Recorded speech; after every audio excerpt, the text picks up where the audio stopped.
on a number of occasions. This was a very sensitive investigation, as everyone knew. And the issue when he and I sat down at that time, which I think was early in the fall of 2015, was whether or not we were ready as a department to confirm an investigation going on, when we typically do not confirm or deny investigations into anything, with rare exceptions. We had a full and open discussion about it, and concerns were not raised. So no concerns were raised. I don't trust her explanations anything but cogent. What's your take? Yeah, a lot of euphemisms, a whole lot of nothing there, a lot of filibustering. But finally, I hope, guys, we're going to get the truth about the tarmac tryst. And in large part, I have to salute Judicial Watch for its FOIA lawsuits that are dislodging a lot of that information. And I think the most important part of the 29 pages that they have obtained is that the FBI at the time was far more interested in covering up and figuring out who the leaker and whistleblower was than they were about the actual matter itself. But Michelle, between McCabe, Comey, and Lynch, they contradict each other. They're finally coming together. Why is she speaking now 2 weeks before Comey's book's out, 2 weeks after McCabe gets fired, should be right before the IG report comes out? Why does she feel like she's got to get her story out? Yeah, well, I think a lot of it is that PR coordination and making sure that they have narrative parallelism, I suppose.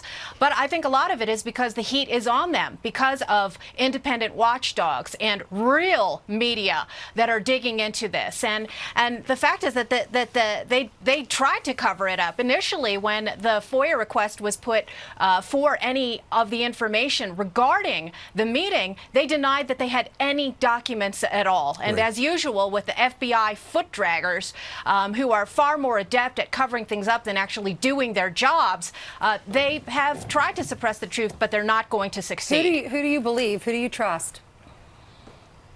Who do I trust? I trust the people who are willing to be the watchdogs over the watchdogs.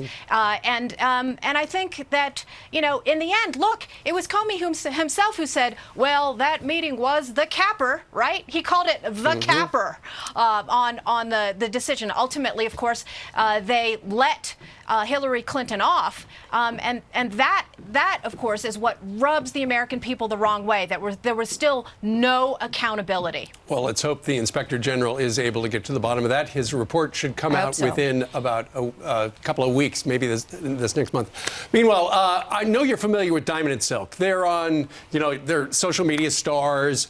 They have been told, Michelle, and this is something near and dear to your heart, that they are unsafe for the community on Facebook, and so they have essentially demonetized them. Facebook now says, yeah, we're going to get back to them and figure out what's going on here. But nonetheless, it wasn't until they went public that they were able to say, hey, look, they're after us because we're conservatives.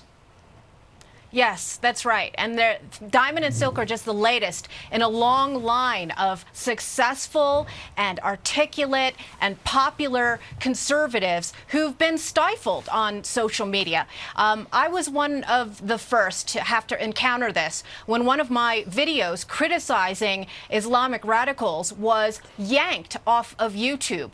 Other pop culture criticism, because it told the truth in an unvarnished way. And only after I went public, just like Diamond and Silk did they finally cop to it. And I think this is a problem that is going to be erupting on Capitol Hill, especially this week, as Mark Zuckerberg faces the music. It's not just about the privacy issues, the data mining, the lack of transparency, but it is also about whether or not these giants in Silicon Valley are truly abiding by their edict. And this is, it's part of the Communications Decency Act. They are supposed to run a, quote, neutral public forum in order to continue to enjoy all of the liability releases that they enjoy as a result of all of the money that they've showered on Capitol Hill, to be exempt from all of these regulations. Like I said, it's not just Diamond and Silk. And this is why, I operate an independent blog,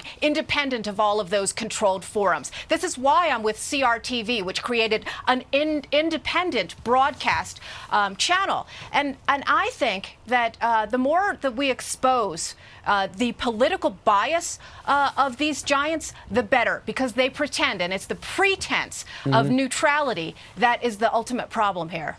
Well, it's going to be a hot seat for Mark Zuckerberg up on Capitol Hill this week. Michelle, thank you very much for joining us today. Thanks, Michelle.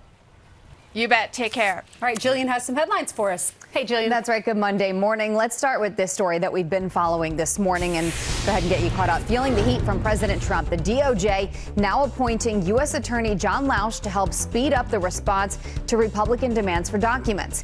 He will supervise the handing over of materials on the FISA abuse and Hillary Clinton scandals. DOJ Director of Public Affairs Sarah Isgur Flores joined us earlier to discuss the impact he will have.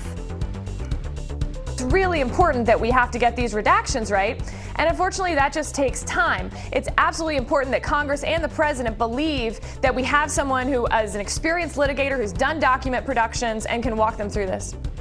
The DOJ is turning over another 3,600 pages to Congress this morning. Former Alaskan Governor Sarah Palin has no regrets about her failed White House run.